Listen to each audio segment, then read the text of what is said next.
Hello all, welcome to IAC.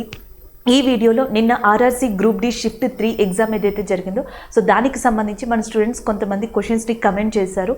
అలాగే మన వాళ్ళు కూడా స్టూడెంట్స్ దగ్గర నుంచి కలెక్ట్ చేసిన ఏవైతే క్వశ్చన్స్ ఉన్నాయో ఈ రెండింటినీ కూడా మనం ఈ వీడియోలో డిస్కస్ చేద్దాం. సో ఫస్ట్ క్వశ్చన్ చూద్దాం. పేపర్ జనరల్గా మనకి moderate to difficult, mostly paper డిఫికల్ట్గానే ఉంది. దీనికి కారణం ఏంటంటే కాన్సెప్ట్స్ కాదు. ఒకటి గుర్తుపెట్టుకోండి, షిఫ్ట్కి క్వశ్చన్స్ అనేవి కామన్గా లేవు, ఇది ఒక్కటే difficulty.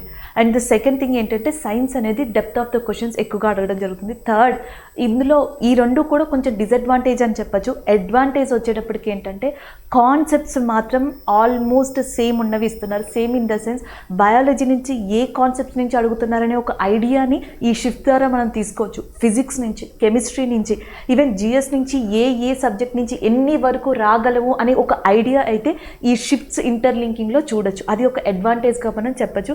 Paper moderate to difficult ఉంది, కానీ మీకు గనక కాన్సెప్ట్స్ అనేవి బేసిక్స్ తెలిసిన, కాన్సెప్ట్స్కి సంబంధించి కొంత జనరల్ నాలెడ్జ్ ఇన్ఫర్మేషన్ ఉన్న పేపర్ని మీరు ట్యాకిల్ చేయొచ్చు, ఏ ఇబ్బంది లేదు. సో ఫస్ట్ క్వశ్చన్ చూద్దాం. Which state has celebrated and ritualistic festival and Lai Haraoba. So మనకి లాల్ హరోబా అనే ఫెస్టివల్ ఏ స్టేట్కి సంబంధించింది అని చెప్పేసి అడిగారు. మణిపూర్కి సంబంధించింది. నేను ఆల్రెడీ మీకు చెప్పాను, ఫెస్టివల్స్ని 3 రకాలుగా అడుగుతున్నారు. ఇందులో థర్డ్ వన్ డిఫికల్టీ అని. Festivals in south, festivals in north, festivals in north east India. ఎక్కువగా ఈ షిఫ్ట్స్లో ఈశాన్య రాష్ట్రానికి సంబంధించి, ఉత్తర భారతదేశానికి, నార్త్ ఇండియాకి సంబంధించిన క్వశ్చన్స్ ఎక్కువగా కనిపిస్తున్నాయి. ఫర్ ఎగ్జాంపుల్, సింధు దర్శన్ అనే పండుగ మనకి ఎక్కడికి సంబంధించింది అంటే లడాఖ్కి సంబంధించింది. అలాగే నెక్స్ట్ వచ్చేటప్పటికి లుసాంగ్ అనే పండుగ గురించి అడిగారు, వాంగ్లా అనే పండుగ గురించి అడిగారు. సో ఇవన్నీ నార్త్ ఈస్ట్ ఇండియాకి. ఇక మీదట ఎవరైతే షిఫ్ట్స్ రాస్తున్నారో వాళ్ళు ఒకసారి ఈ ఫెస్టివల్స్ని 3 రకాలుగా చదవండి నార్త్ ఈస్ట్ ఇండియాకి సంబంధించి. ఒకటి స్టేట్ రెప్యూటెడ్ ఫెస్టివల్స్ ఉంటాయి, రెండోది వచ్చేటప్పటికి ట్రైబల్ రెప్యూటెడ్ ఫెస్టివల్స్ ఉంటాయి, మూడోది ఈ హార్వెస్టింగ్ అంటాం కదా, పంట కాలానికి సంబంధించిన పండుగలు ఉంటాయి. ఫర్ ఎగ్జాంపుల్, కేరళ అనగానే ఓణం అనే ఫెస్టివల్ గుర్తొస్తుంది. అలాగే ఈశాన్య రాష్ట్రాల్లో బిహు అనే పండుగ అంటే అస్సాం అని గుర్తుపెట్టుకోవాలి. అలాగే హార్నబిల్ అంటే నాగాలాండ్ అని చెప్పి గుర్తుపెట్టుకోవాలి. ఇది ఒక కేటగిరీ. అండ్ సెకండ్ కేటగిరీ వచ్చేటప్పటికి ట్రైబల్స్ జరుపుకునే పండుగ. సో ఒకటి ఆల్రెడీ మనం చూసాం, గారో అనే ఎవరైతే జాతి ప్రజలు ఉన్నారో వాళ్ళు వాంగ్లా అనే పండుగని జరుపుకుంటారు మేఘాలయలో అని చెప్పేసి ఒక క్వశ్చన్ వచ్చింది. అలాంటిది. ఇంకా థర్డ్ వచ్చేటప్పటికి ఆ స్టేట్కి సంబంధించిన ఏదైనా పండుగని అడిగే ఛాన్సెస్ ఉంటాయి. ఈ 3 రకాల ఫెస్టివల్స్ కొన్ని మీకు నేను ఇక్కడ లిస్ట్ ఇచ్చాను, ఒకసారి చూసుకోండి. మ్యాక్సిమం మనం ఎక్కువగా వీటిని చూసుండం, అందుకే నేను ఇక్కడ మీకు ఇవ్వడం జరిగింది. మిజోరం ఉంది చూసారనుకోండి, మిజోరంలో మనకి చప్చార్ కట్ ఫెస్టివల్ అని ఉంటుంది. బిహు అస్సాం ఎలా గుర్తుపెట్టుకుంటారో కట్ ఫెస్టివల్ అనేది మిజోరంకి మీరు గుర్తుపెట్టుకోండి. సో మిజోరంకి సంబంధించి మీరు కట్ ఫెస్టివల్ అనేది గుర్తుపెట్టుకోవాల్సి ఉంటుంది. అండ్ నెక్స్ట్ వచ్చేటప్పటికి నాగాల్యాండ్, హార్నబిల్ ఎలా అయితే గుర్తుంటుందో ఏవోలింగ్ అనే ఫెస్టివల్ కూడా మనకి నాగాల్యాండ్కి సంబంధించిన పండుగ. అండ్ నెక్స్ట్ వచ్చేటప్పటికి డ్రీ అనే పండుగ కానీ, లేకపోతే మొపిన్ అనే పండుగ కానీ, అండ్ నెక్స్ట్ మియోకో అండ్ జిరో అనే పండుగ, ఇది చాలా చాలా ఫేమస్ అంట అరుణాచల్ ప్రదేశ్లో. సో ఆల్రెడీ మనకి ఒకటి మేఘాలయకి సంబంధించి అడిగి ఉన్నారు, నెక్స్ట్ మణిపూర్కి సంబంధించి అడిగి ఉన్నారు. మిగిలిన నార్త్ ఈస్ట్ ఇండియన్ స్టేట్స్ని కూడా మనం చూసుకోగలిగితే సో క్వశ్చన్స్ని ఈజీగా ట్యాకిల్ చేయడానికి ఉంటుంది. మిగతా పండుగలు మీరు పెట్టగలరు, అది క్యామెల్ ఫెస్టివల్ అయినా, రన్ ఉత్సవ్ అయినా, కజోరా ఫెస్టివల్ అయినా, లేకపోతే నెక్స్ట్ వచ్చేటప్పటికి టిబెటియన్ బుద్ధిస్ట్ ఫెస్టివల్స్ అయినా, సో అవి మీరు ట్యాకిల్ చేయగలరు. ఇవి మాత్రమే ఒకసారి రివైజ్ చేయండి. నెక్స్ట్ వన్ చూద్దాం. Next one question related to the Chaura Chauri incident. So Chaura Chauri ఇన్సిడెంట్కి సంబంధించిన క్వశ్చన్ని అడగడం జరిగింది. సో ఎక్కడ జరిగి ఉండొచ్చు అని చెప్పేసి అడుగుండొచ్చు క్వశ్చన్. సో మనకి గోరఖ్పూర్. సో ఇక్కడ క్వశ్చన్ని మనం ఎందుకు ఫ్రేమ్ చేయలేకపోతున్నామంటే స్టూడెంట్ క్వశ్చన్ మొత్తం గుర్తుపెట్టుకోలేరు. ఏ పదం ఏదైతే ఉంటుందో మెయిన్ డేటాకి సంబంధించింది ఆ పదం ఇస్తే సో దాన్ని బట్టి మనం ఇక్కడ డిస్కస్ చేస్తున్నాం. So question related to Chaura Chauri. So గోరఖ్పూర్లో మనకి జరిగిన ఇన్సిడెంట్ ఏదైతే 22 మంది పోలీసులు చనిపోయారో సో దాన్ని చౌరా చౌరీ ఘటన కింద చెప్పడం జరుగుతుంది. సో ఏదైతే మనకి సహాయ నిరాకరణ ఉద్యమం 1920లో స్టార్ట్ అయిందో, నాన్ కోఆపరేషన్ మూమెంట్, సో అదే టైంలో మనకి 1922 1920లో సహాయ నిరాకరణ ఉద్యమం జరిగింది. ఆ ఉద్యమంలో భాగంగా మనకి పలు కార్యక్రమాలు భారతదేశం అంతటా వ్యాపించి జరిగాయి. సో అదే టైం పీరియడ్లో 1922 ఫిబ్రవరి టైంలో మనకి 22 మంది పోలీసులు గోరఖ్పూర్లో చనిపోవడం జరిగింది. సో దాన్ని చౌరా చౌరీ ఇన్సిడెంట్గా చెప్పడం జరుగుతుంది ఉత్తరప్రదేశ్కి సంబంధించి. సో ఇది దీనివల్ల ఏంటంటే గాంధీ గారు సహాయ నిరాకరణ ఉద్యమాన్ని ఆపేశారు. అంటే చౌరా చౌరీ ఘటన కారణంగా భారతదేశంలోని ఏ ఉద్యమాన్ని గాంధీ నిలిపివేయడం జరిగింది అంటే సహాయ నిరాకరణ ఉద్యమాన్ని నిలిపివేయడం చేయడం జరిగింది. దాని తర్వాత 1923లో మనకి ఒక పార్టీ కూడా స్వరాజ్ పార్టీ అనేది మనకి స్థాపించబడింది. మోతీలాల్ నెహ్రూ ఎవరైతే ఉన్నారో మోతీలాల్ నెహ్రూ, చిత్తరంజన్ దాస్ వీళ్ళిద్దరి యొక్క ఆధ్వర్యంలో మనకి 1923లో స్వరాజ్ పార్టీ అనేది ఎస్టాబ్లిష్ అయ్యింది. సో ఇది ఈ ఓవరాల్ ఇన్ఫర్మేషన్గా చెప్పొచ్చు. అంటే ఘటన అడుగుతున్నారు కాబట్టి మేబీ మనకి అమృత్సర్కి సంబంధించి ఏదైతే జలియన్ వాలాబాగ్ ఘటన ఉందో 1919లో రౌలత్ చట్టం అనేది వచ్చింది. దానితో పాటు జలియన్ వాలాబాగ్ ఘటన కూడా మనకి 1919లోనే జరిగింది. సో ఇలాంటి కొన్ని ఇన్సిడెంట్స్ అడిగే ఛాన్సెస్ ఉన్నాయి. సో ఇన్సిడెంట్స్ని కూడా ఒకసారి రివైజ్ చేయండి. 1919లో Jallian Walabagh, 1920లో non cooperation moment, 1930లో మనకి దండి సత్యాగ్రహం అనేది మనకి ఉప్పు సత్యాగ్రహం లేదా దండి సత్యాగ్రహం 1930లో జరిగింది. సో ఇవి కొన్ని గాంధీకి సంబంధించి ఆ టైంలో ఉన్న టైం పీరియడ్కి సంబంధించిన important questions. So next question ఎకానమీకి సంబంధించింది అండ్ రిపీటెడ్ క్వశ్చన్ అని కూడా చెప్పొచ్చు. బ్యాంకుల యొక్క జాతీయకరణ, నేషనలైజేషన్ ఆఫ్ బ్యాంక్స్కి సంబంధించి ఫ్రీక్వెంట్గా క్వశ్చన్ మనకి కనిపిస్తూ ఉంది. 1969లో మనకి నేషనలైజేషన్ ఆఫ్ బ్యాంక్స్ అనేది జరిగింది, బ్యాంక్స్ని జాతీయం చేయడం. సో అలా మనకి ఇక్కడ కొంత ఇన్ఫర్మేషన్ నేను ఇచ్చాను, ఒకసారి మీరు చూసుకోవచ్చు. పర్టిక్యులర్ డేట్ అడిగితే కాబట్టి 19th జూలై 1969 1969లో మొట్టమొదటిసారిగా 14 బ్యాంక్స్ని నేషనలైజ్ చేయడం జరిగింది. దాని తర్వాత సెకండ్ ఫేజ్ మళ్ళీ నేషనలైజేషన్ చేశారు. అది వచ్చేటప్పటికి 1980 1980 15th ఏప్రిల్ అప్పుడు 9 బ్యాంక్స్ని నేషనలైజ్ చేయడం జరిగింది. సో ఇలా వీటి నుంచి క్వశ్చన్స్ కానీ లేకపోతే మనం చెప్పుకున్నట్టు ఆర్బీఐ గవర్నర్ ఎవరు అని చెప్పేసి అడగచ్చు, శక్తికాంత్ దాస్. లేదా నెక్స్ట్ వచ్చేటప్పటికి మానిటరీ పాలసీని ఎవరు మనకి ఇండియాలో నిర్వహిస్తారు అంటే ఆర్బీఐ నిర్వహించడం జరుగుతుంది. స్టేట్ బ్యాంక్ ఆఫ్ ఇండియా యొక్క మనకి ఓల్డ్ నేమ్ వచ్చేటప్పటికి ఇంపీరియల్ బ్యాంక్గా ఉంది. సో ఇలాంటి క్వశ్చన్స్ కానీ లేదా 1786లో ఫస్ట్ టైం ఇండియాలో జనరల్ బ్యాంక్ అనే దాన్ని ఎస్టాబ్లిష్ చేశారు. ఆర్బీఐ యాక్ట్ 1934 ద్వారా ఆర్బీఐ అనేది రిజర్వ్ బ్యాంక్ ఆఫ్ ఇండియా అనేది 1935లో ఎస్టాబ్లిష్ చేయబడింది. సో ఇదంతా కూడా హిస్టరీ ఆఫ్ బ్యాంకింగ్లోకి వస్తుంది. ఇక్కడి నుంచి కానీ కరెంట్ అఫైర్స్లో మనకి ఏదైనా రీసెంట్గా బ్యాంక్స్ని విలీనం చేసినట్టయితే అక్కడి నుంచి కానీ ఈ రెండింటి నుంచి బ్యాంక్స్ అండ్ ఎకానమీకి సంబంధించిన క్వశ్చన్స్ అనేవి 1 లేదా 2 మ్యాక్సిమం మనకి షిప్స్లో కనిపిస్తున్నాయి. నెక్స్ట్ వన్ చూద్దాం. సో నెక్స్ట్ వచ్చేటప్పటికి question related to the lens mirrors application problem. నేను ఆల్రెడీ చెప్పాను మనకి పుటాకార దర్పణం, కుంభాకార దర్పణం, లేకపోతే ఆల్రెడీ మనం చూసాం మనకి లెన్స్ నుంచి అంటే లైట్ నుంచి ఒకటి రిఫ్రాక్టివ్ ఇండెక్స్ ఏదైతే ఉందో, సో రిఫ్రాక్టివ్ ఇండెక్స్ నుంచి మనకు వస్తుంది కాంతి పరావర్తనం అంటాం కదా, సో దాని దగ్గర నుంచి వస్తుంది. లేదా పుటాకార దర్పణం లేదా కుంభాకార దర్పణం నుంచి మనకి క్వశ్చన్లు రావడం జరుగుతుంది.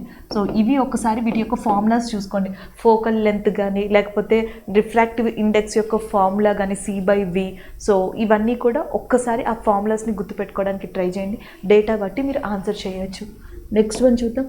మోస్ట్లీ ఫిజిక్స్ నుంచి ఎయిదర్ ఎలక్ట్రిసిటీ లేకపోతే లైట్, ఈ రెండింటి నుంచే మనకి మోస్ట్లీ ప్రాబ్లమ్కి సంబంధించిన క్వశ్చన్స్ అనేవి వస్తున్నాయి. నెక్స్ట్ వన్ చూద్దాం. Question related to the డోబరైనర్ triads. So ఇది కెమిస్ట్రీకి సంబంధించింది. అగైన్ మనం చెప్పుకున్నట్టుగా పీరియాడిక్ టేబుల్ లేదా మూలకాల వర్గీకరణకి సంబంధించిన క్వశ్చన్గా కూడా దీన్ని చెప్పచ్చు. సో మూలకాల వర్గీకరణ ఒక ఆర్డర్ అనేది ఉంది, ఆల్రెడీ మనం చెప్పుకున్నాం. మూలకాల వర్గీకరణకి సంబంధించి ఇప్పుడు మనం మోడర్న్ పీరియాడిక్ టేబుల్ అనేది ఫాలో అవుతున్నాం. కానీ ఫస్ట్ దీనిని మనకి నిర్వహించిన వ్యక్తి లేదా నిర్వచించిన వ్యక్తి ఎవరంటే డోబరైనర్. సో దాని తర్వాత నెక్స్ట్ వచ్చేటప్పటికి న్యూలాండ్ అనే వ్యక్తి ఇంకొక ప్రిన్సిపల్తో రావడం జరిగింది. దాని తర్వాత మ్యాండలీఫ్ అనే పర్సన్ మనకి విభజించడం జరిగింది. దాని తర్వాత మోస్లీ అనే పర్సన్ విభజించడం జరిగింది. వీటినన్నిటినీ ఆధారంగా చేసుకుని నెక్స్ట్ మనకి మోడర్న్ పీరియాడిక్ టేబుల్ అనేది రావడం జరిగింది. క్వశ్చన్స్ మనకి ఏవైతే పీరియాడిక్ టేబుల్ నుంచి వచ్చాయో అవి ఈ 2 చోట్ల నుంచి వచ్చాయి. ఒక షిఫ్ట్లో త్రిక సిద్ధాంతాన్ని ఎవరిచ్చారని అడిగారు. సో లా ఆఫ్ ట్రైడ్ అనేది డోబరైనర్ ఇవ్వడం జరిగింది. అలాగే లా ఆఫ్ ఆక్టేట్ అష్టక సిద్ధాంతాన్ని ఎవరిచ్చారని అడిగారు, న్యూలాండ్ ఇవ్వడం జరిగింది. సో వీళ్ళు ఏంటంటే ఎయిదర్ అటామిక్ మాస్ కానీ లేకపోతే అటామిక్ వెయిట్ కానీ అటామిక్ నెంబర్ కానీ వీటిని బేస్ చేసుకుని మూలకాల్ని వర్గీకరించడం జరిగింది. డోబరైనర్ ఏం చేశారంటే ఒక 3 ఎలిమెంట్స్ని తీసుకుని ఒక 3 మూలకాల్ని తీసుకుని ఫస్ట్ మూలకం and as well as third మూలకం యొక్క యావరేజ్ అటామిక్ వెయిట్ ఏదైతే ఉంటుందో, సో ఆ యావరేజ్ అటామిక్ వెయిట్ అనేది రెండవ మూలకం మిడిల్ ఆఫ్ ద ఎలిమెంట్ యొక్క అటామిక్ వెయిట్తో సమానం అవ్వాలి. అలా అయితే ఈ 3 మూలకాలు కూడా ఒకే కైండ్ ఆఫ్ క్యారెక్టరిస్టిక్ని మనకి కలిగి ఉంటాయి, ఒకే రకమైన స్వభావాన్ని కలిగి ఉంటాయి. ఇది మెటల్ అయితే ఈ 2 మెటల్ అవుతాయి. ఇది ఎసిడిక్ నేచర్ ఆమ్ల స్వభావం కలిగి ఉంటే ఇది కూడా ఆమ్ల స్వభావం కలిగి ఉంటుంది. ఇది కూడా క్షార స్వభావం కలిగి ఉంటే ఇది కూడా క్షార స్వభావాన్ని కలిగి ఉంటుంది. కాబట్టి మీరు ఒకసారి ఒక్కసారి అంటే డోబర్ అయిన త్రిక సిద్ధాంతాన్ని ప్రతిపాదించారు. అటామిక్ వెయిట్ ఆధారంగా ప్రతిపాదించడం జరిగింది. డోబర్ అయిన త్రిక సిద్ధాంతానికి సంబంధించి కొన్ని ఎగ్జాంపుల్స్ మనకి ఈ 3 సెట్స్ ఆఫ్ ఎలిమెంట్స్ యొక్క కొన్ని ఎగ్జాంపుల్స్ ఒక 2 to 3 సెట్స్ని ఒకసారి చూడండి, అంతే, గుర్తుపెట్టుకోవడానికి ట్రై చేయొద్దు, జస్ట్ చూడండి. సో దాని ద్వారా ఆటోమేటిక్గా మీరు ఆప్షన్స్ నుంచి కూడా ఆన్సర్ పెట్టచ్చు. నెక్స్ట్ న్యూల్యాండ్ వచ్చేటప్పటికి ఏంటంటే 8 మూలకాలని తీసుకుని వాటికి సంబంధించిన క్యారెక్టరిస్టిక్ బిహేవియర్తో ఎలిమెంట్స్ని క్లాసిఫికేషన్ ఇవ్వడం జరిగింది. దాని తర్వాత నెక్స్ట్ వచ్చేటప్పటికి మెండలీఫ్ మూలకాల్ని మొట్టమొదటిగా పీరియడ్స్ మరియు గ్రూప్స్ కింద మనకి విభజించిన వ్యక్తి మెండలీఫ్. అసలు అటామిక్ నెంబర్ ఆధారంగా మూలకాల్ని వర్గీకరించిన వ్యక్తి ఎవరు అంటే మనకి మోస్లే. వీళ్ళందరూ కూడా almost atomic mass, atomic weight మీద ఆధారపడి ఉన్నారు. పరమాణు భారం అంటాం కదా, సో దాని మీద డిపెండ్ అయ్యి మూలకాల్ని వర్గీకరించారు. పరమాణు సంఖ్య మీద డిపెండ్ అయ్యి మూలకాల్ని వర్గీకరించిన వ్యక్తిగా మోస్లే అని చెప్తారు. దాని తర్వాత మోడర్న్ పీరియాడిక్ టేబుల్ అనేది స్టార్ట్ అయింది. సో ఒకసారి మీరు ఇది చదివిన తర్వాత నెక్స్ట్ వచ్చేటప్పటికి మనకి టోటల్గా గ్రూప్స్ వచ్చేటప్పటికి 18 ఉన్నాయి. నేను ఆల్రెడీ చెప్పాను ప్రీవియస్ షిఫ్ట్లో. పీరియడ్స్ వచ్చేటప్పటికి 7 ఉన్నాయి. ఇందులో మనకి లార్జెస్ట్ ఏది, స్మాలెస్ట్ ఏది, అది ఒకసారి చూసుకోవాలి. 18 గ్రూప్స్ ఆఫ్ మూలకాలు ఏవైతే ఉన్నాయో వాటి యొక్క నేమ్స్ అనేవి చూసుకోవాలి. నెక్స్ట్ కొన్ని మనకి కొన్ని ఇంపార్టెంట్ క్యారెక్టరిస్టిక్స్ని కలిగి ఉంటాయి. సో వాటికి సంబంధించి ఒక్కసారి మీరు ఇన్ఫర్మేషన్ చూసుకోవాలి. అవి ఎల్లోట్రోపీస్ కావచ్చు, లేకపోతే మనకి సాఫ్టెస్ట్ ఎలిమెంట్ కావచ్చు, హార్డెస్ట్ మెటల్ కావచ్చు, లేకపోతే నెక్స్ట్ ఏమంటారు ల్యాంథనైడ్స్ కావచ్చు, యాక్టినైడ్స్ కావచ్చు, అలా చిన్న చిన్న బేసిక్స్ ఏవైతే ఉన్నాయో ఒక్కసారి పీరియాడిక్ టేబుల్కి సంబంధించి చూడండి. దాని తర్వాత నెక్స్ట్ వచ్చేటప్పటికి ప్రాపర్టీస్ అనేవి ఉంటాయి. అటామిక్ సైజ్ కానీ లేకపోతే అటామిక్ రేడియస్ కానీ ఇలా. సో మనకి కుడివైపు నుంచి ఎడం వైపుకి వెళ్ళే కొద్ది కూడా అటామిక్ సైజ్ అనేది పెరుగుతుందా, లేకపోతే అటామిక్ రేడియస్ అనేది పెరుగుతుందా లేదా తగ్గుతుందా పీరియడ్స్లో. మళ్ళీ గ్రూప్స్లో మనకి పై నుంచి కిందకి అంటే మనకి అప్ నుంచి డౌన్ సైడ్కి వచ్చేటప్పటికి atomic size will be increases or decreases, atomic radius will be increases or decreases, electron affinity, electron negativity, ఇలా మనకి 5 to 6 ప్రాపర్టీస్ ఉన్నాయి. ఇవి మోస్ట్లీ మీరు ఇప్పుడు వచ్చే షిఫ్ట్స్లో పీరియాడిక్ టేబుల్ మీద కాన్సన్ట్రేట్ చేయాల్సిన క్వశ్చన్స్. నెక్స్ట్ వన్ చూద్దాం. సో నెక్స్ట్ వచ్చేటప్పటికి question related to the ozone depletion stratosphere. So మనకి స్ట్రాటోస్పియర్లో ఓజోన్ లేయర్ అని ఉంటుంది అని చెప్పేసి మీకు తెలుసు. ఓజోన్ పొర వాతావరణంలోని రెండో లేయర్ అయిన స్ట్రాటోస్పియర్లో ఉంటుంది. క్వశ్చన్ అలా అడిగితే పెట్టచ్చు. లేదా ఓజోన్ డిప్లేషన్కి కారణం ఏంటంటే మొట్టమొదటిగా మీరు క్లోరోఫ్లోరో కార్బన్స్ని గుర్తుపెట్టుకోండి. క్లోరోఫ్లోరో కార్బన్స్ అనేవి మనకి ఓజోన్ పొర దెబ్బతినడానికి, బలహీనపడడానికి రీజన్. లేదా ఇంకోలా కూడా ఇవ్వచ్చు. బ్రోమైన్ మీకు ఆల్రెడీ తెలుసు కదా, బ్రోమిన్ లేదా మనకి క్లోరిన్ లాంటి ఎలిమెంట్స్ ఏవైతే ఉంటాయో వీటి వల్ల డైరెక్ట్గా క్లోరోఫ్లోరో కార్బన్స్ అని గుర్తుపెట్టుకోవచ్చు. లేదా క్లోరిన్, బ్రోమిన్ లాంటి మూలకాల ఎలిమెంట్స్ వల్ల కూడా మనకి ఓజోన్ లేయర్ అనేది డిప్రెషన్కి గురి అవుతుంది, బలహీనతకి. లేదా నెక్స్ట్ ఇంకేమని అడగచ్చు అంటే మనకి ఓజోన్ డిప్రెషన్ వల్ల కలిగే ఇంపాక్ట్స్ ఏంటి, ఆ కింద మనకి ఆప్షన్స్ ఇచ్చి అందులోంచి పిక్ చేసుకోమని కూడా అడగచ్చు. సో మనకి స్టూడెంట్కి 4 ఆప్షన్స్ గుర్తుండవు కదా, ఓజోన్ అయితే ఈజీగా గుర్తుంటుంది. సో కాబట్టి ఈ ఓజోన్ డిప్రెషన్లో ఏంటంటే జనరల్గా మనకి స్కిన్ బర్న్ అనేది అంటే సన్ బర్న్ అంటాం, సన్ బర్న్ అనేది జరుగుతుంది, స్కిన్ క్యాన్సర్ వస్తుంది. సో మనకి స్కిన్ క్యాన్సర్, చర్మానికి సంబంధించిన క్యాన్సర్ వస్తుంది, సన్ బర్న్ అంటాం. సో జనరల్గా ఏంటంటే మనకి అక్కడక్కడ ఒక బ్లాక్ కైండ్ ఆఫ్ స్పాట్స్ అనేవి ఏర్పడతాయి చర్మం మీద, సన్ రేస్ అనేవి నేరుగా శరీరాన్ని తాకడం వల్ల. సో ఇలాంటి ప్రాబ్లమ్స్, లేకపోతే ఇమ్యూన్ సిస్టమ్ ఏదైతే ఉందో అది దెబ్బతినడం, వీక్ అయిపోవడం జరుగుతుంది. ఇవన్నీ ఓజోన్ డిప్రెషన్ వల్ల కలిగే ప్రభావాలు. ఓజోన్ డిప్రెషన్కి కారణం హై గ్లోబల్ వార్మింగ్ అండ్ లేకపోతే నెక్స్ట్ వచ్చేటప్పటికి పొల్యూషన్, క్లోరోఫ్లోరో కార్బన్స్ లేదా బ్రోమిన్ క్లోరైడ్ లాంటి మూలకాలు. సో ఇది ఓవరాల్గా ఓజోన్కి సంబంధించండి. ఓజోన్ హోల్ని మొట్టమొదటిగా రికగ్నైజ్ చేసింది ఎక్కడ అంటే మనకి అంటార్కిటిక్ ఏరియాలో మనకి మొట్టమొదటిగా ఓజోన్ హోల్ని రికగ్నైజ్ చేయడం జరిగింది. సో ఇది ఓవరాల్గా ఓజోన్కి సంబంధించిన ఇన్ఫర్మేషన్.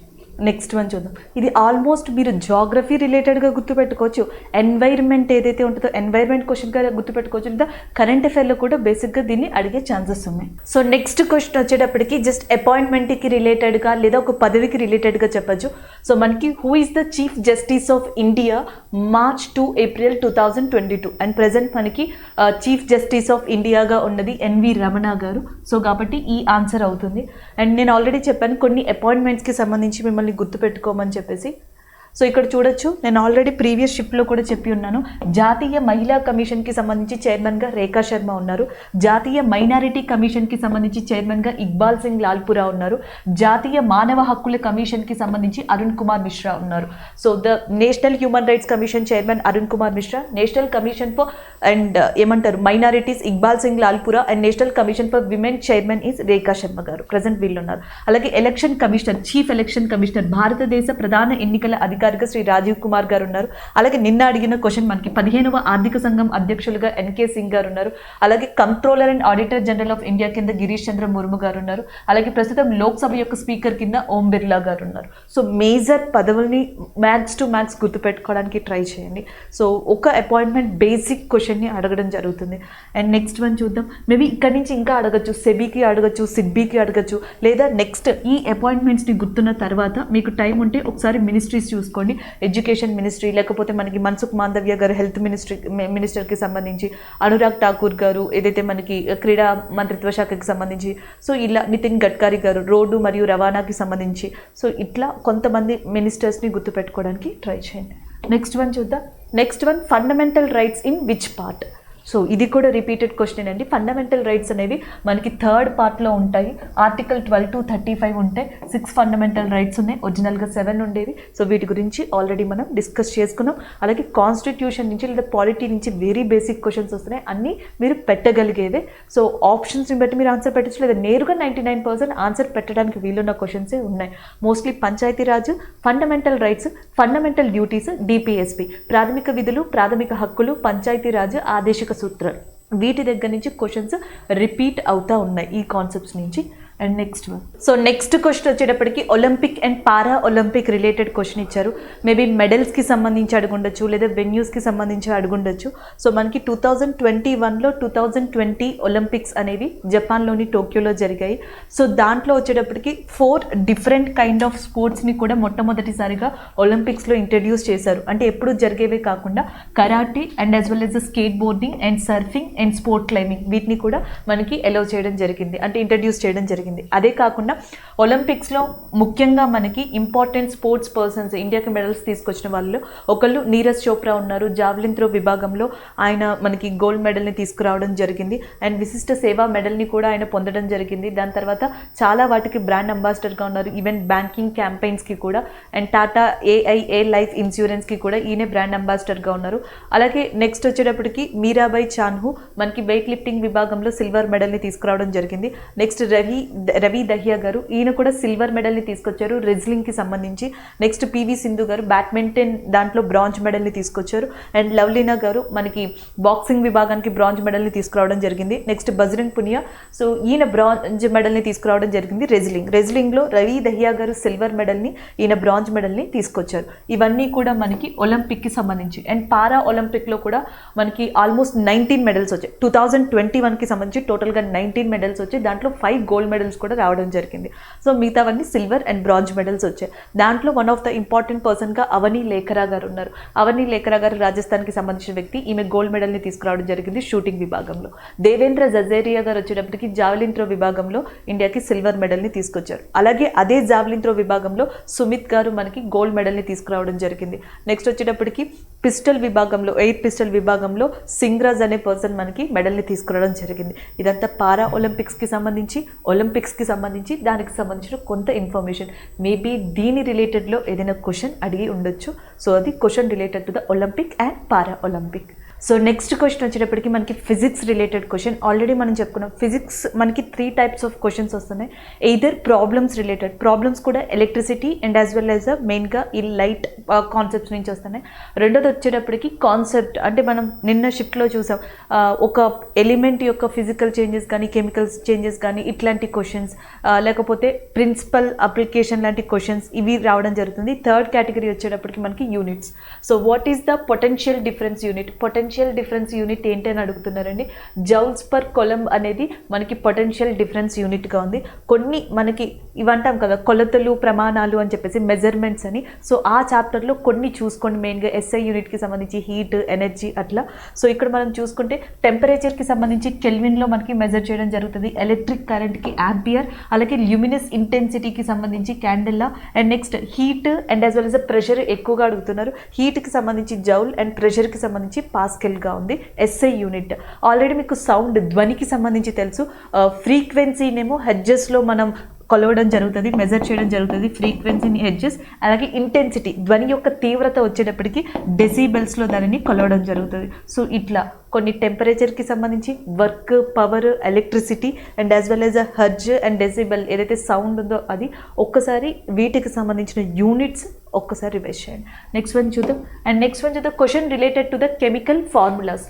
ఆల్రెడీ మనం ఫస్ట్ షిఫ్ట్ నుంచి చెప్పుకుంటానే ఉన్నాం కెమికల్ ఫార్ములాస్. కార్బన్ డైఆక్సైడ్ని డ్రై ఐస్ అంటారండి, డిటిఓ కానీ, అండ్ ఏమంటారు sodium bicarbonate, sodium carbonate, washing soda, caustic soda, అలాగే కొన్ని ఆర్గానిక్ యాసిడ్స్ అంటాం లేదా వీక్ యాసిడ్స్ అంటాం. సో వాటికి సంబంధించి ఫర్ ఎగ్జాంపుల్ లెమన్ జ్యూస్ ఉందనుకోండి, దాన్ని సిట్రిక్ యాసిడ్ అని చెప్పేసి అంటారు. చీమ కుట్టినప్పుడు అంటే మనకి ఒక కైండ్ ఆఫ్ యాసిడ్ని రిలీజ్ చేస్తుంది, దాన్ని మనకి ఏమంటారు స్టింగ్ యాసిడ్గా పిలవడం జరుగుతుంది. సో అలాంటివి కానీ, లేకపోతే యాంటాసిడ్ అంటే ఏంటది కానీ, లేకపోతే నెక్స్ట్ మెగ్నీషియం హైడ్రాక్సైడ్ని మిల్క్ ఆఫ్ మెగ్నీషియా అని కూడా పిలుస్తారు. అది వన్ కైండ్ ఆఫ్ బేస్గా పిలవడం జరుగుతుంది క్షారంగా. కొన్ని రకాల ఆమ్లాల పేర్లని, కొన్ని రకాల క్షారాల పేర్లని కూడా కొంచెం గుర్తుపెట్టుకోవడానికి ట్రై చేయండి. ఎందుకంటే కెమికల్ ఫార్ములాస్లో బేసిక్ అడుగుతున్నారు, అవి కాకపోతే యాసిడ్స్ అండ్ బేసిస్ నుంచి అడుగుతారు. అవి కూడా కాదంటే నెక్స్ట్కి ఇంకా మనకి producer gas, water gas, so ఇలాంటి వాటి నుంచి క్వశ్చన్స్ వచ్చే ఛాన్సెస్ ఉన్నాయి. నెక్స్ట్ వన్ చూద్దాం. సో నెక్స్ట్ వచ్చేటప్పటికి Goa mines Jharkhand which type of mines? ఇవి ఐరన్ ఓర్ అండి, ఇనుము అంటాం కదా. సో ఇనుముకి సంబంధించిన మైన్స్ ఇవి. అయితే ఇది జీకే కింద మీరు కన్సిడర్ చేయొచ్చు, కానీ ఇది కరెంట్ అఫేర్. ఎందుకంటే 2021 ఆగస్ట్ అండ్ నవంబర్ మంత్ మధ్యలో, ఎస్పెషల్లీ నవంబర్ 2021లో జార్ఖండ్కి సంబంధించిన ఈ గోవా మైన్స్ అనేవి మనకి కరెంట్ అఫేర్స్లో ఉన్నాయి. అది కూడా steel authority of India limited వల్ల అది వార్తల్లోకి రావడం జరిగింది. మనకి చిరి అని చెప్పేసి, లేకపోతే నెక్స్ట్ జార్ఖండ్కి సంబంధించిన చోటా నాగపూర్ ప్లాట్యూ, చోటా నాగపూర్ పీఠభూమి ప్రాంతం ఏదైతే ఉందో సో అదంతా కూడా వార్తల్లోకి వచ్చింది. అదే టైంలో మనకి గోవా మైన్స్ అనేవి కూడా వార్తల్లోకి రావడం జరిగింది. స్టీల్ అథారిటీ ఆఫ్ ఇండియా లిమిటెడ్కి ప్రస్తుతం మనకి చైర్మన్గా సోమమండల్ ఉన్నారు. అంటే జార్ఖండ్ రిలేటెడ్ క్వశ్చన్స్ మనకి 1-2 షిఫ్ట్స్లో కనిపించాయి. చోటా నాగపూర్ పీఠభూమి గురించి అడిగారు, అది మోస్ట్లీ జార్ఖండ్లో లొకేట్ అయ్యింది. 2 గోవా మైన్స్ గురించి అడిగారు, అది కూడా మనకి జార్ఖండ్లో లొకేట్ అయ్యింది. కొన్ని మైన్స్ మీకు ఆల్రెడీ గుర్తుంటాయి కాబట్టి అది పెద్ద ప్రాబ్లం కాదండి. ఒకటి K3 మైన్స్ అంటాం. K3 మైన్స్ వచ్చేటప్పటికి మనకి రాజస్థాన్లో లొకేట్ అయ్యి ఉన్నాయి. అలాగే నెక్స్ట్ వచ్చేటప్పటికి సింగ్బమ్ అనేది మనకి జార్ఖండ్లో ఉంది. అలాగే దుర్గాపూర్ వచ్చేటప్పటికి వెస్ట్ బెంగాల్లో ఉంది. సింగరేణి వచ్చేటప్పటికి తెలంగాణలో ఉంది. సో కోలార్ మనకి గోల్డ్ మైన్స్ అంటాం, కోలార్ హుట్టి గోల్డ్ మైన్స్, ఇవి వచ్చేటప్పటికి కర్ణాటకలో లొకేట్ అయ్యి ఉన్నాయి. సో ఇవి మీరు ఆన్సర్ పెట్టగలుగుతారు, ఎందుకంటే అవి కంప్లీట్గా జీకే బేస్డ్ మైన్స్గా చెప్పొచ్చు. ఇది వచ్చేటప్పటికి కొంచెం current affair related. Next one, question related to the Atal pension Yojana scheme. ఇది కూడా మనం ఆల్మోస్ట్ అనుకున్నది. స్కీమ్స్ అనేవి ఎయిదర్ 2000 నుంచి 2006 మధ్యలో ఉన్న స్కీమ్స్ ఇస్తున్నారు, లేదా ఇప్పుడు ప్రజెంట్ ఏవైతే స్కీమ్స్ ఉన్నాయో ఆ స్కీమ్స్ని అడగడం జరుగుతుంది. అలాంటిది అటల్ పెన్షన్ యోజన కూడా. సో మనకి 2015లో 2015లో అనార్గనైజ్డ్ సెక్టార్ అంటే గవర్నమెంట్ పీపుల్ కాకుండా ఎవరైతే ఉన్నారో ఈ అనార్గనైజ్డ్ సెక్టార్ వాళ్ళ కోసం especially government of India May 2015లో ప్రైమ్ మినిస్టర్ నరేంద్ర మోడీ గారి చేతుల మీదుగా ఈ అటల్ పెన్షన్ యోజన అనే స్కీమ్ని లాంచ్ చేయడం జరిగింది. సో ఒక్కసారి 2014 నుంచి 2019 మధ్యలో ఉన్న స్కీమ్స్ని ఒకసారి చూడండి. అండ్ అది కూడా కుదరకపోతే 2014 నుంచి 2017 మధ్యలో ఉన్న పథకాలని ఒకసారి చూడండి. అది స్వచ్ఛ భారత్ కావచ్చు, స్వచ్ఛ సురవేక్షణ కావచ్చు, అటల్ పెన్షన్ కావచ్చు, లేకపోతే ముద్రా యోజన కావచ్చు, ఆయుష్మాన్ భారత్ కావచ్చు. సో ఇలాంటివి కొన్ని ప్రోగ్రామ్స్ని ఇయర్ ఒక్కసారి చూడండి and as well as benefit కూడా చూడండి. సో నెక్స్ట్ క్వశ్చన్ వచ్చేటప్పటికి మనకి ఫిజిక్స్ రిలేటెడ్గా చెప్పచ్చు. Which of the following colours off white light deviated most when passes through the prism? ఒక ప్రిజమ్ గుండా మనకి ఒక వైట్ లైట్ని కనుక పాస్ చేసినప్పుడు మోస్ట్గా డీవియేట్ అయ్యే కలర్ ఏది అని చెప్పేసి అడుగుతున్నారు. వైలెట్ లైట్గా చెప్పచ్చు. సో ఇది కాంతి విపేక్షణ సిద్ధాంతం, డిస్పర్షన్ ఆఫ్ లైట్ అనే దాని మీద మనకి మెయిన్గా పనిచేస్తుందని చెప్పొచ్చు ఈ ప్రిన్సిపల్. సో మనకి ఒక ప్రిజం గుండా వైట్ లైట్ని, ఒక కాంతిని పంపినప్పుడు సో అది బెండ్ అయ్యేది and as well as bend అయ్యే యాంగిల్ని బట్టి, దాని యొక్క వేవ్ లెంత్ని బట్టి ప్రిజం నుంచి ముఖ్యంగా మనం 7 కలర్స్ని అబ్జర్వ్ చేయొచ్చు. Red, yellow, orange, green, blue, IndiGo. So దీంట్లో మ్యాక్సిమం మనకి డిస్పర్షన్ అయ్యేది ఏది అంటే వైలెట్ కలర్గా చెప్తారు. మినిమంగా ఏ కలర్ని చెప్పడం జరుగుతుందంటే రెడ్ కలర్ని చెప్పడం జరుగుతుంది. డిస్పర్షన్ ఆఫ్ లైట్కి లేదా కాంతి విపేక్షణకి ద బెస్ట్ ఎగ్జాంపుల్గా రెయిన్బోని కూడా చెప్పడం జరుగుతుంది. సో ఆ సిద్ధాంతానికి ఇది కూడా ఆల్మోస్ట్ మనకి లైట్ కాన్సెప్ట్ నుంచి వచ్చిన క్వశ్చన్. ఎందుకంటే లైట్లో మనకి reflection, refraction and as well as dispersion, ఈ 3 కూడా మెయిన్ కాన్సెప్ట్స్గా చెప్పడం జరుగుతుంది.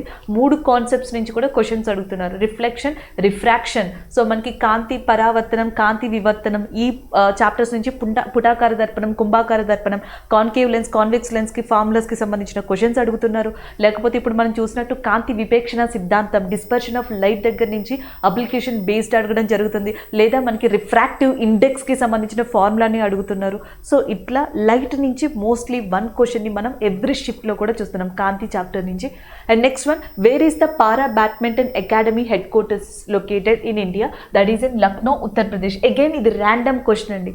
సో మనం ఎన్ని అకాడమీస్ చెప్పుకున్నా మేబీ నెక్స్ట్ షిఫ్ట్లో ఇలాంటి జోన్ క్వశ్చన్ ఇవ్వకపోవచ్చు. ఎందుకంటే నిన్న షిఫ్ట్ 2లో మనకి ఒక క్వశ్చన్ వచ్చేటప్పటికి లాంగ్వేజెస్ ఇన్స్టిట్యూట్ గురించి ఇచ్చారు. ఇండియాలో మనకి లాంగ్వేజెస్కి సంబంధించిన నేషనల్ ఇన్స్టిట్యూట్ ఎక్కడుంది అని చెప్పి మైసూర్లో. సో దానికి స్పోర్ట్స్ అకాడమీకి అసలు మనకి సంబంధమే లేదు. కొన్ని ఇన్స్టిట్యూట్స్ భారతదేశంలో మృతికలు, సాయిల్స్ మీద వర్క్ అవుతాయి. కొన్ని ఇన్స్టిట్యూట్స్ భారతదేశంలో మనకి పంటలకి సంబంధించి ఉన్నాయి. కొన్ని ఇన్స్టిట్యూట్స్ డిసీజెస్కి సంబంధించి ఉన్నాయి, వ్యాధులకి సంబంధించి రీసెర్చ్ చేసేవి. కొన్ని ఇన్స్టిట్యూట్స్ మనకి స్పోర్ట్స్ మీద ఉన్నాయి. స్పోర్ట్స్ అకాడమీ ఆఫ్ ఇండియా అనేది మనకి ఢిల్లీ హెడ్ క్వార్టర్స్గా ఉంది. కాబట్టి జీకేలో ర్యాండమ్ క్వశ్చన్గా దీన్ని చెప్పచ్చు. నెక్స్ట్ వన్ చూద్దాం. Next one, para shooting world cup 2022 venue. So 2022కి సంబంధించి para shooting world cup venue ఎక్కడ అని అడుగుతున్నారు. జర్మనీ, అండ్ జర్మనీలోని మ్యూనిచ్లో ఇది జరగబోతుంది. అండ్ ఫిఫా కప్ 2022 కూడా ఖతార్లో జరగబోతుంది. అండ్ నెక్స్ట్ కామన్వెల్త్ ఆల్రెడీ మీకు తెలుసు బ్రిమింగ్హామ్లో జరుగుతున్నాయి 2022కి సంబంధించి. అలాగే ఈ సంవత్సరం మనకి నేషనల్ ఛాంపియన్షిప్ అనేది ఇండియాలో గుజరాత్లోని డిఫరెంట్ ప్రదేశాల్లో జరగబోతుంది. Next question related to the sustainable development goal. So మనకి యునైటెడ్ నేషన్కి సంబంధించి 17 సస్టైనబుల్ డెవలప్మెంట్ గోల్స్ ఉన్నాయి. మరి ఈ 17లో దేనికి సంబంధించి అడిగారు అంటే మనకి 17లో కొన్ని ఆప్షన్స్ ఇచ్చేసి దీంట్లో సస్టైనబుల్ డెవలప్మెంట్ అంటే సుస్థిర అభివృద్ధికి సంబంధించి ఏ లక్ష్యం ఉంది, లేదా ఏ లక్ష్యం లేదు, లేదా ఎన్ని లక్ష్యాలు ఉన్నాయి, లేదా ఏ అంతర్జాతీయ సంస్థ దీన్ని స్టార్ట్ చేసింది. సో ఇలాంటివి ఏమన్నా అడుగుండొచ్చు. 2030 కల్లా మనకి 17 రంగాలలో 17 విషయాల్లో సుస్థిర అభివృద్ధి సాధించాలని చెప్పేసి ఐక్యరాజ్య సమితి ఒక లక్ష్యంగా పెట్టుకోవడం జరిగింది. ఇండియాతో సహా చాలా ఐక్యరాజ్య సమితి సభ్య దేశాలన్నీ కూడా మనకి ఈ సస్టైనబుల్ డెవలప్మెంట్ గోల్స్ మీద పలు స్కీమ్స్ని భారతదేశంలో స్టార్ట్ చేశాయి. కాబట్టి అక్కడ ఇచ్చిన ఆప్షన్స్ని చూస్తే కానీ మనం దీని మీద పర్టికులర్గా ఏ క్వశ్చన్ వచ్చింది అనేది మనం చెప్పలేం. సో నెక్స్ట్ వచ్చేటప్పటికి క్వశ్చన్ రిలేటెడ్ టు IVF. ఇది బయాలజీకి సంబంధించింది. In vitro fertilisation. In vitro fertilisation అనేది దీనికి సంబంధించింది. అండ్ కంప్లీట్గా ఇది మనకి బయాలజీకి సంబంధించిన క్వశ్చన్గా చెప్పచ్చు. సో నెక్స్ట్ వన్ చూద్దాం. ఆ question related to the article 40. నేను ఆల్రెడీ చెప్పాను క్వశ్చన్స్ ప్రాథమిక హక్కులు, ప్రాథమిక విధులు లేదా ఆదేశిక సూత్రాలు అని చెప్పేసి 12 to 35 ఆర్టికల్స్ ప్రాథమిక హక్కులకి సంబంధించినవి. దాని తర్వాత 36 నుంచి 51 వరకు ఆదేశిక సూత్రాలు. 51A వచ్చేటప్పటికి ప్రాథమిక విధులు. మనకి 36 to 51 మధ్యలో ఆర్టికల్ 40 ఉంటుంది. సో ఎక్కడి నుంచి అడిగారు దాన్ని అంటే ఆదేశిక సూత్రాల నుంచి అడిగారు. ఏ పార్ట్కి సంబంధించింది అంటే పార్ట్ 4కి సంబంధించింది.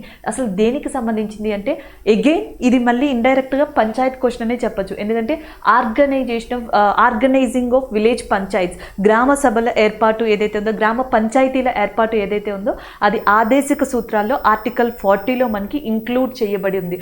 Article 40 mentions about the organising village panchayats in India. So అది ఓవరాల్గా మనం ఇక్కడ అంటే న్యూ కాన్సెప్ట్ అయితే కాదు. షిఫ్ట్ మనం ఏదైతే 3 days నుంచి షిఫ్ట్స్ మాట్లాడుకుంటున్నామో మోస్ట్లీ మనకి పంచాయతీరాజ్, ఫండమెంటల్ రైట్స్ ఈ 2 కాకపోతే పార్లమెంటరీ సిస్టమ్ లేదా నెక్స్ట్ ఈ CAG and attorney general of ఇండియాకి సంబంధించిన క్వశ్చన్. ఇవేవి కాకపోతే సవరణ అమెండ్మెంట్ నుంచి direct question. So next one చూద్దాం. Question related to the oxidation and రిడక్షన్కి సంబంధించి. సో మనకి రసాయనిక చర్యల నుంచి అడిగారు. మేబీ ఆక్సిడేషన్ ప్రాపర్టీస్ అడుగుండొచ్చు, లేదా రిడక్షన్ ప్రాపర్టీస్ అడుగుండొచ్చు. ఏదైనా ఎలిమెంట్ మనకి ఆక్సిజన్తో దగ్గరైతే, ఆక్సిజన్తో సమ్మేళనం జరిగితే సో అలాంటి కెమికల్ రియాక్షన్స్ని ఆక్సిడేషన్ లేదా ఆక్సీకరణ చర్యగా మనం చెప్పడం జరుగుతుంది. సో ఆక్సిడేషన్ రిడక్షన్కి సంబంధించి ఎగ్జాంపుల్స్ అయినా అడుగుండాలి, డిఫరెన్సెస్ అయినా అడుగుండాలి, లేదా ఒక ఈక్వేషన్ ఇచ్చేసి దాన్ని ఏమన్నా బ్యాలెన్స్ చేయమనైనా అడుగుండాలి. సో ఓవరాల్గా ఈ షిఫ్ట్లో చూస్తే కెమిస్ట్రీకి సంబంధించి ఆల్మోస్ట్ మనకి పీరియాడిక్ టేబుల్, యాసిడ్స్ అండ్ బేసెస్కి సంబంధించి అంటే మనకి మూలకాల వర్గీకరణ, ఆమ్లాలు, క్షారాలు, రసాయనిక చర్యల నుంచి ఎక్కువగా క్వశ్చన్స్ వచ్చాయి. పాలిటీ చూసుకుంటే ప్రాథమిక హక్కులు, ప్రాథమిక విధులు, పంచాయతీ సిస్టమ్ రిలేటెడ్ క్వశ్చన్స్ వచ్చినట్టుగా చూడొచ్చు. జీకేలో కంప్లీట్గా ర్యాండమ్ క్వశ్చన్స్ అడిగారు. అండ్ నెక్స్ట్ కరెంట్ అఫైర్స్ విషయానికి వస్తే స్పోర్ట్స్ రిలేటెడ్గా మనకి కరెంట్ అఫైర్స్ అనేవి కనిపించాయి. సో ఇది ఓవరాల్గా ఈ షిఫ్ట్కి సంబంధించిన క్వశ్చన్స్. Thank you.